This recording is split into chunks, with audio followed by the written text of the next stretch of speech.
할렐루야. 아멘. 오늘도 주님께 나와 하나님을 예배하는 우리 모든 성도님들에게 하나님의 크신 능력과 평안과 은총이 넘치기를 바랍니다. 아멘. 오늘은 맥주 감사 주일입니다. 어느덧 2022년의 절반이 지났습니다. 한 해의 절반을 우리 하나님의 은혜로 살았습니다. 할렐루야. 아멘. 올해도 우리 하나님께서 우리를 지키시고 우리를 보호하여 주셨기에 우리가 지금 이 자리에 서 있습니다. 특별히 올해 코로나로 인해서 올해까지는 식사도 못하고 찬양 예배도 좀 힘들지 않을까 계속 생각했는데 연초에는 이렇게 지난달부터 다시 식사도 하고 우리 찬양 예배도 재개할 수 있는 것에 대해서 정말 감사합니다. 물론 우리 여전도의 우리 회원들의 헌신과 수고가 있었기에 또 진심으로 감사합니다. 저 옆에 있는 우리 장수에 있는 큰 교회도 보니까 식사를 못한다 그래요. 이게 이렇게 당국에 할 수 있는 여력이 아직 안 돼서 그래서 이렇게 식사를 우리가 하고 이렇게 하는 것이 정말 우리 하나님의 큰 은혜예요. 할렐루야.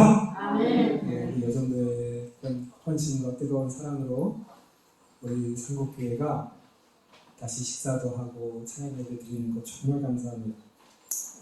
요즘 경제적으로 많이 어수선하고 또 물가도 굉장히 많이 오른 것 같아요. 휘발유 값이, 기름 값이 안 떨어지네요. 지금 계속해서 고공행진을 하고 있고 또 여러 가지 이렇게 같이 이렇게 보니까 많이들 생활 필수품들이 많이 오르고 있습니다. 여전히 우리 놓여있는 이런 현실들은 우리를 때로는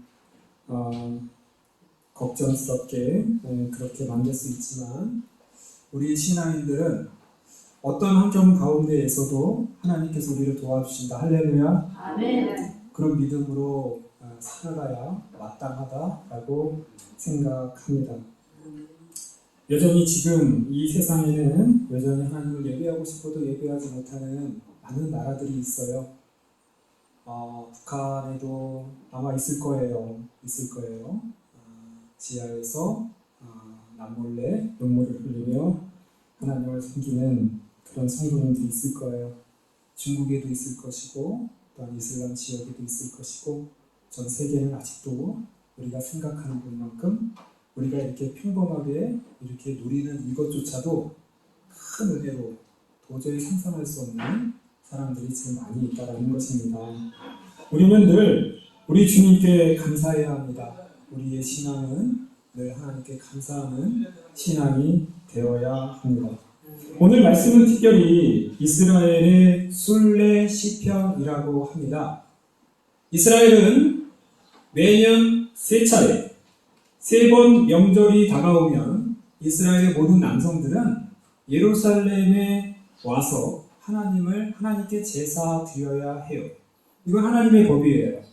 마치 우리가 명절이 되면 자녀들이 다 이렇게 시골에 와서 또 고향에 가서 부모님을 찾아가면서 그렇게 귀성길 많이 차가 막히는 것처럼 이스라엘은 똑같아요. 이스라엘은 명절이 되면 고향에 가는 것이 아니라 예루살렘 성전을 가는 거예요. 그 행렬이 굉장해요. 저기 북쪽에서부터 남쪽에서부터 사방에서 예루살렘으로 오는 거예요. 심지어는 저 멀리 흩어졌던 먼 나라에 있는 사람들도 명절 때가 되면 예루살렘을 오는 거예요. 그들이 오면서 그들 나름대로 즐겨 부렸던 노래가 있습니다. 그들이 불렀던 찬양가가 있어요. 그 찬양이 무엇이냐? 바로 오늘 시편 84편이에요. 오늘 시편 84편을 이 사람들은 아마 외웠습니다. 왜냐하면 그 먼 길을 여행하면서 예루살렘을 향해 가면서 이들은 이 노래를 계속 반복해서 노래로도 부르고 되뇌이면서 하나님의 성전을 향해 나아갔던 거예요. 자, 그렇게 생각을 하시면서 우리 시편의 말씀을 한번 보시면요, 좀 더 새롭게 다가옵니다. 만군의 여호와여, 주의 장막이 어찌 그리 사랑스러운지. 순례를 행하면서 우리 하나님이 계신 그 장막, 우리 만군의 하나님 사랑스럽습니다.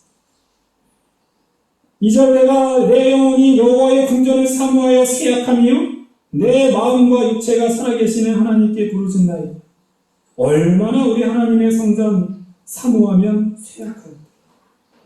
내 마음이 쇠약하였다라고 말할 수 있겠습니까? 그만큼 우리 하나님을 사랑한다는 것. 그렇죠. 그 먼 길을 순리하는 그 여정 결코 쉽지 않습니다. 나의 왕 나의 하나님 만군의 여호와여, 주의 제단에서 참새도 제 집을 얻고 제비도 새끼들 보금자리를 얻었나이다. 할렐루야. 아멘. 우리 하나님의 거룩한 성전에서는요, 참새, 제비, 그 미천한 짐승일지라도 하나님께서 품어주신다라는 것. 성전이 뭐 참새집과 제비집으로 다 이렇게 만들어졌다는 뜻이 아니라 그 미천한 짐승들까지도 우리 하나님께서는 거절하지 않고 내쫓지 않고 다 받아주신다는 거예요. 하물며 하나님의 거룩한 백성들 받아주시지 않겠습니까? 그렇기 때문에 나의 왕, 나의 하나님으로 시기를 부르는 거예요. 자, 4절 봅시다. 4절. 자, 4절에서 왜 이스라엘 백성이 이렇게 하나님께 나아가는지, 왜 순례를 하고 하나님을 예배해야 되는 그 이유가 있습니다. 첫 번째 이유예요. 4절 함께 읽겠습니다. 4절 한번 같이 읽어보겠습니다. 시작. 주의 집에 사는 자들은 복이 있나니 그들이 항상 주를 찬송하리이다. 할렐루야. 이스라엘 백성들이 하나님을 예배하고 하나님을 순례할 때 가장 첫 번째 되는 복이 있다면 하나님을 찬양하는 복입니다. 할렐루야. 하나님의 거하는 자들, 우리가 하나님의 집에 갑니다. 그리고 하나님의 집에 가서 뭐 하냐? 목적이 찬양하는 거죠. 우리의 인생의 목적, 우리의 신앙의 가장 큰 목적은 하나님을 찬양하는 것인 줄 믿습니다. 할렐루야. 아멘. 우리가 하나님께 나와서 물론 기도 제목 하나님께 아뢰 수 있습니다. 우리의 현실 속에서 박하고 힘든 상황 속에서 우리 하나님께 우리가 필요한 것 아뢰는 것 소중해요. 그것도 받는 것도 소중해요. 그러나 가장 궁극적으로 가장 우리의 큰 목표가 있다면 우리는 그냥 하나님께서 주신 은혜만으로 인하여 감사합니다. 할렐루야. 이것이 진정한 우리의 신앙의 목표가 되어야 된다는 거예요. 물론 이 목표는 이 땅에서는 다 이루어지지 않습니다. 저 하늘나라, 저 천국에 간다면 우리는 이것만 해요. 생각해 보십시오. 천국에 가면 기도할 제목이 있을까요? 없지요. 할렐루야. 아멘. 천국에 가면 다 있어요. 천국에 가면 부족함이 없습니다. 할렐루야. 아멘. 천국에서 할 일은 찬양밖에 없어요. 찬양하는 거예요. 그저 감사합니다. 하나님의 은혜 감사합니다. 하나님의 사랑 감사합니다. 하나님께서 베풀어 주신 거 너무 감사합니다. 아무것도 필요 없어요. 그저 감사합니다. 주님을 찬양합니다. 바로 그 말이 주님의 집에 사는 자들은 기도하고 무엇을 얻고 구하고가 아니라, 물론 우리의 현실, 우리가 이 세상에서는 구해야 되는 건 맞지만 천국에서는 기도할 게 없어요. 천국은 그런 곳이에요. 우리 하나님께서 이사야 43장 21절 이렇게 말씀했습니다. 이 백성은 내가 나를 위하여 지었나니 나를 모모하게 하려 하심이니라 찬송하게 하려 하십니다. 할렐루야. 하나님께서 우리를 지으신 목적은 우리를 찬송하게 하려 하십니다. 우리는 우리 하나님께 나와서 여러 가지 기도의 제목도 중요하지만 하나님 감사합니다. 지금 이대로도 감사합니다. 지금 이대로 주신 하나님의 은혜가 차고 넘칩니다. 이렇게 고백할 수 있는 것이 정말 신앙의 큰 단계다라는 것이지. 저는 고등학교 시절에 그때 우리나라를 그 기독교의 한 유행이라고 할 수 있을까요? 흐름이라고 할 수 있을까요?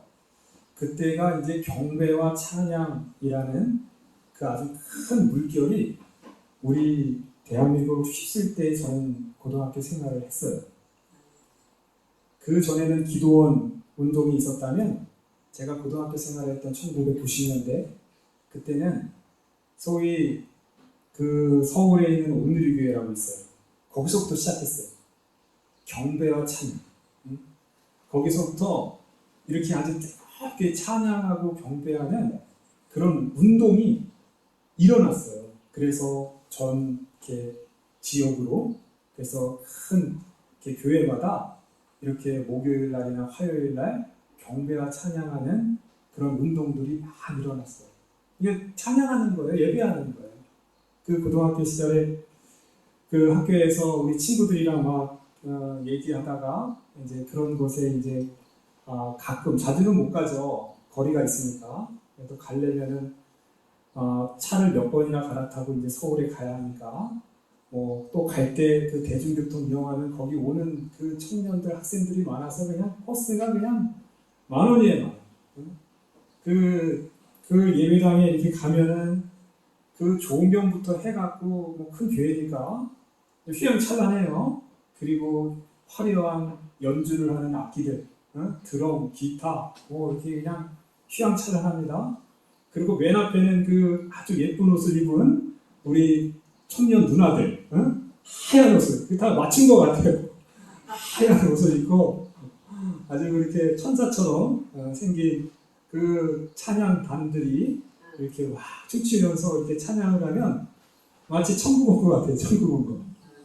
그 청년, 그 학생 시절에 그 악기 소리 와 이런 거 들으면서 이렇게 찬양하는 것이 참 좋아요. 또 그때는 좀 굉장히 중요하잖아요. 그것을 위해서 한번 가면은 갈 때로 한 1시간 반, 올 때는 또 집에까지 오려니까 2시간 정도, 또 예배 참석하면 2시간. 막히고 이러면 목요일 날 그렇게 찬양을 했던 그 기억이 납니다. 그렇게 먼 거리를 가면서도 그 찬양하는 그런 광경, 그런 분위기, 그런 것들이 좋아서 친구들과 참 즐겁게 그 찬양 집회를 다녔던 기억이 있어요. 물론 이제 지금은 그런 요란한 악기 소리, 화려한 조명 이런 것보다는 그냥 조용하게 하나님의 은혜를 감사하면서 그냥 그 가사의 은혜를 받으면서 솔직하고 담백하게 하는 찬양이 지금은 더 좋은 것 같습니다. 여하튼 이렇게 찬양을 통해서 우리 하나님을 예배할 때는 감격이 있습니다. 은혜가 있어요. 이 감격과 은혜는 우리가 계속해서 지금 이 세상뿐만 아니라 저 천국에 가서도 계속해서 누려야 되는 하나님의 큰 은혜인 줄 믿습니다. 자, 2번째, 우리가 순례를 행할 때 주시는 하나님의 복이 있어요. 자, 그 복은 바로 5절이에요. 5절 한번 같이 읽어보겠습니다. 5절 읽겠습니다. 시작. 주께 힘을 얻고 그 마음에 시온의 대로가 있는 자는 복이 있나이다. 할렐루야. 시온의 대로가 있는 자들은 복이 있는데 5절 처음에 보니까 주께 무엇을 얻고요? 힘을. 이거 우리가 하나님께 나와 하나님을 예배할 수 있는 것, 그리고 하나님께 나아갈 수 있는 것 자체가 하나님께서 우리에게 힘을 주셔야 가능하다라는 거예요. 하나님께서 힘을 주시지 않으면 우리가 못 가요. 이것이 하나님의 은혜입니다. 왜 그러냐면 6절을 보세요. 그들이 눈물 골짜기로 지나갈 때 그곳에 많은 샘이 있을 것이며 이른 비가 복을 채워주나이다. 눈물의 골짜기를 지나간다. 아니 도대체 이 눈물의 골짜기는 무엇일까? 정말로 예루살렘에는 그런 눈물의 골짜기가 있는 걸까? 거기를 지나갈 때마다 그 눈물을 흘려야 되는 골짜기가 있는 걸까? 이 눈물의 골짜기라는 이 골짜기는 어떤 그 물리적인 어떤 그런 상황 속에서 있는 골짜기가 아니라 우리 모든 성도들이 우리 하나님의 성전을 나아갈 때는 저마다 애환이 있다는 거예요. 저마다 눈물을 흘려야 될 만한 그런 상황이 있다는 거예요. 생각해 보십시오. 이스라엘의 먼 곳에서 사는 사람들이 예루살렘 그곳에 가서 예배할 때에는 이런저런 어려움이 있어요. 그때 뭐 생활이 넉넉하고 풍족해서 여유롭게 여행 가듯이 뭐 배낭 메고 이렇게 하나님께 순례하는 게 아니잖아요. 그때 그 상황마다 이스라엘 백성들은 그 자리에서 다 힘들고 어려운 사람들이었어요. 포로살이로 흩어졌다가 돌아와서도 힘들었어요. 계속해서 열방들 그런 사람들로부터 지배를 받았어요. 예수님의 살던 시대에도 로마라는 제국에 의하여 참 힘들었거든요. 먹고 살기도 힘들고 바쁘고 그렇지만 내가 하나님을 예배하고 하나님께서 명하신 예루살렘 명절을 지키러 가야지. 저마다 다 힘들고 어려운 상황 가운데에서 하나님을 예배하러 가는 거예요. 그렇기 때문에 그것이 눈물의 골짜기였다라는 것입니다. 그런데 그곳에 많은 샘이 있을 것이다. 눈물의 골짜기 가운데 하나님께서 샘을 주시는 이른비가 그 복을 채워주는 이름. 아마도 이 이른비라는 이 얘기는 이스라엘 백성들은 겨울이 우기예요. 우리는 여름이 우기지만 이스라엘은 겨울이 우기예요. 그래서 이른비라는 것은 일찍 오는 거, 초가을에 일찍 오는 거. 아무래도 이 뜨거운 햇빛, 뜨거운 그런 태양을 쬐면서 갈 때, 물이 없어 고생할 때 이른비를 주신다. 그렇다고 이른비가 뭐 우리처럼 장마처럼 확 내리는 게 아니에요. 그렇게 내리진 않습니다. 그냥 이슬이 좀 더 많고 아침 저녁으로 이렇게 내리는 정도인데요. 살짝 그렇게 채워주신다라는 것입니다. 이스라엘 백성들 그들은 하나님의 주시는 힘, 내 힘으로는 도저히 걸어갈 수 없고 이 눈물의 골짜기를 걸어 지나갈 수 없지만 우리 하나님께서 힘을 주실 때 그것은 시온의 대로가 되는 줄 믿습니다. 그런 광야가 거친 광야가 메마른 광야가 가시밭길 같은 그곳이 하나님께서 힘을 주심으로 인하여 그곳이 시온의 평탄 대로가 된다는 거예요. 푸른 초원이 된다는 거예요. 시내가 흐르는 아름다운 그런 대로가 된다라는 것입니다. 네. 헬렌 켈러, 유명한 헬렌 켈러는 태어날 때 19개월 되었을 때 어떤 병에 걸려서 시력, 청력, 그리고 말, 이게 언어는 이제 완전히 못한 건 아니지만 대부분 시력과 이 청력을 잃으면 말을 못해요. 그렇지 않나요? 세상에 들어보지 못했는데 어떻게 말할 수 있겠어요? 설리번이라고 하는 그 선생님이 와갖고 손바닥에 이 손으로 글씨를 가르쳐주는 거예요. 알파벳. 손으로 글씨를 가르쳐줍니다. 그리고 이것을 발음할수록 자기의 입에다 갖다 대요. 입술과 혀에다가 손바닥을 대는 따라.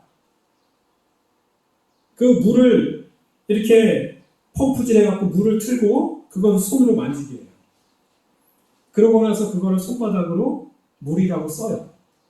그리고 그걸 다시 입에 대고 발음으로 입술 모양을 물하고 계속 반복해요. 그러니까 그 헬렌 켈러가 드디어 처음으로 외쳤던 말이 바로 물이에요. 물을 깨닫고 나니까 그 다음부터는 좀 더 쉬워지는 거예요. 모든 걸 먼저 만져보고 하나하나 이걸 손가락으로 그려가면서 알파벳을 외우면서 그것을 발음해요. 이게 정말 가능할까 싶은데 가능해요. 그렇게 해서 이 헬렌 켈러라는 이 아이가 그 장애 그 학교를 다니게 되고 나중에는 하버드 대학의 부속 그 대학교를 졸업해요. 그 졸업할 때 헬렌 켈러가 5개국어를 했죠. 5개국. 보지도 못하고 말도 하지도 못했던 그 7살짜리 아이가 이 선생님의 도움을 통해서 그렇게 했다는 거예요. 헬렌 켈러는 이렇게 말합니다. 나는 나의 역경에 대해 하나님께 감사한다.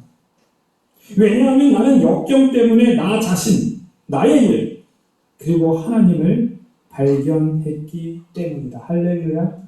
아멘. 헬렌 켈러의 고백이에요. 자신이 가지고 있었던 그 역경, 그것 때문에 오히려 자신을 발견했고 하나님을 발견했다라는 거예요. 오늘 시편에 사실 이 시인도요 똑같은 고백을 하는 거예요.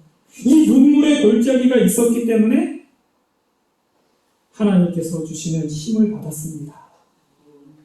이 눈물의 골짜기가 있었기 때문에 하나님께서 주시는 샘을 발견하고 하나님께서 주시는 이른비를 내가 그 복이 나를 채워주시는 은혜를 내가 누렸습니다. 라고 고백했다라는 거예요. 사랑하는 성도님, 오늘은 맥주 감사절입니다. 여전히 2020년 참 세계적으로 여러 가지로 복잡하고 경제적으로도 여러 가지 참 우리의 어려운 상황이 지금 놓여 있어요. 그러나 그 역경이 우리 하나님께 나아가는 그 눈물의 골짜기로서 또한 하나님께서 우리에게 힘을 받는 통로, 또 많은 샘물, 이음비, 시온으로 바뀌어주는 놀라운 그 연장된 그런 축복의 통로인 줄 믿습니다.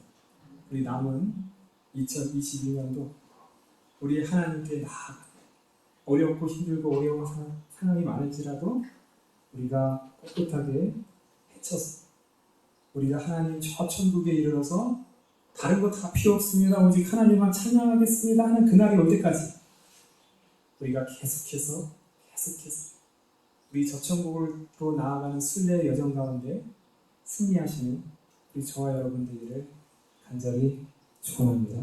아멘. 기도하겠습니다. 참 좋으신 아버지 하나님 감사합니다. 하나님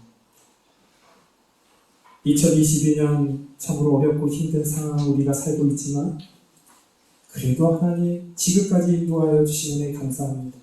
지금 이 자리에서 우리 하나님을 찬양하고 예배하는 것 감사합니다.